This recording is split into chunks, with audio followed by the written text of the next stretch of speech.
Coaches, first of all, playing a team of this caliber, 2 games into the season, Yeah. what's the biggest thing you got to get out of an opportunity like this? Yeah, in a certain way, you look at it, it's not ideal, but it is ideal in terms of an opportunity to learn and see where we're at. And I'm sure Coach Forbes and his staff feel the same way. Have you heard any more about MA and what his status is for Friday? It's unknown. He didn't practice yesterday. I'm not sure that he'll practice today. Got a swollen ankle. Coming from a Wake Forest team that only returns 1 starter from last year, what have you seen out of them on film that can maybe make a difference against y'all? Oh, limited film for both staffs, right? For both teams, programs. Completely new team. Of course, they had a very good year, and we're a completely new team. So basing a lot on their game versus Fairfield, of course, which was a good game. Fairfield played really well. And also trying to forecast, maybe try to throw out some educated guesses on what they might do based on some film in the past, and what coach has done with his teams in the past. So just do the best you can with a small sample size at this point in game 2. Typically, how much do you go back from game to game and look at the film, obviously you evaluate everything all the time, but just how much do you do that? How much do you get out of that when you go going forward to the next contest? Yeah, we are on the side of probably overdoing it more so than underdoing it. Before we watched any Wake, we dove into our last game heavily, offensively, defensively. We just got so far to go in so many different areas, and as we prepare for Wake, so much of it is going to be about us, right? And there's only a certain amount that we'll learn about Wake, and again, with a small sample size, it's probably added incentive to focus a ton, especially this early in the season, especially right with a new staff and 9 new players on Georgia.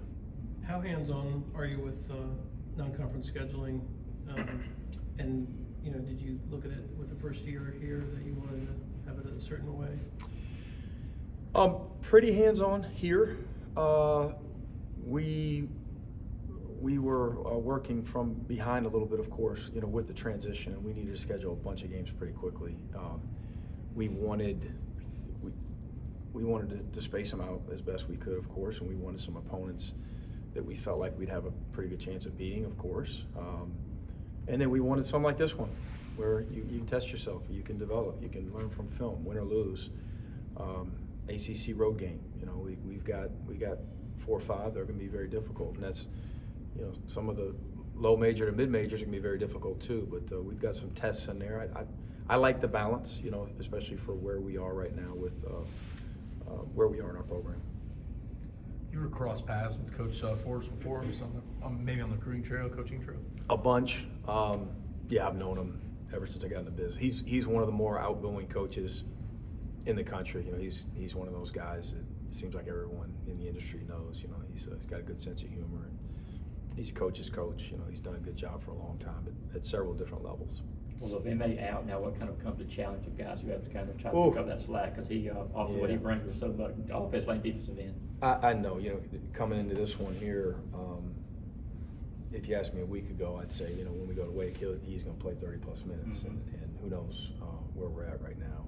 And preparing for him potentially not playing yesterday was after that film on us was revamping some stuff, especially offensively, trying to figure out how we can generate some offense, potentially with him not out there. In this day and age, I imagine you're going to go against former players more often than not. What's it going to be like to have Appleby on the other side? It's going to be great to see him. I've known him since he was really young. I coached him, a couple years, of course, and coached his older brother for 4 years, one of the winningest players I've ever coached in Raheem. And Tyree's great. I love him.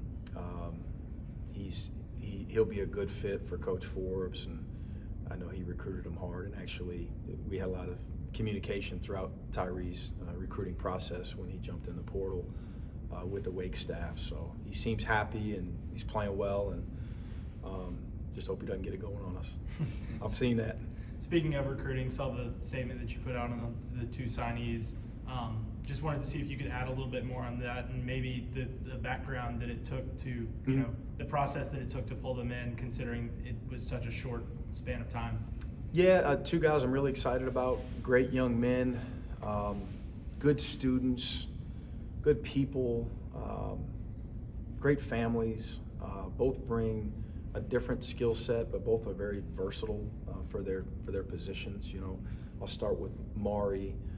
It's nice to be able to talk about these guys, right? That's You correct. can confirm for I the can ninth time, confirm. right? I can talk about them. No rules. Mari, you know, is he's a big wing. You know, he could probably play 2 or 3 positions. Plays really hard. He's got very good length, and he's a guy that we somewhat inherited. We had to re-recruit, of course, but he's grown up. You know, the previous staff did a really good job recruiting him. Of course, he was committed when we got here.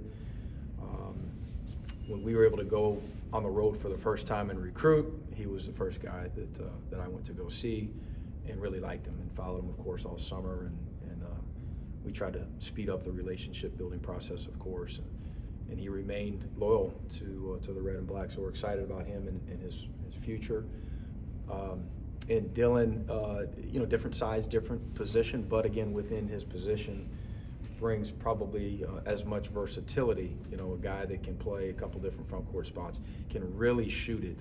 He's got a unique combination of being able to shoot the ball and alter and block shots, which is rare. You know, he's 6'9" with very good length, and shoots it as well as anyone that we've got in our program right now.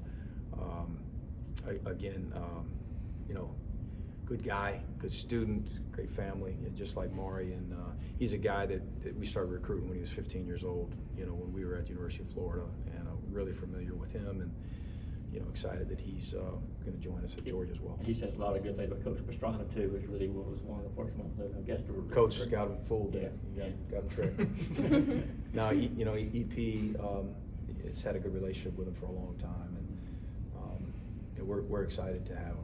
He's going to be good. Any other questions? As you continue to recruit for the 2023 class, like, how fluid is the number of openings you might have?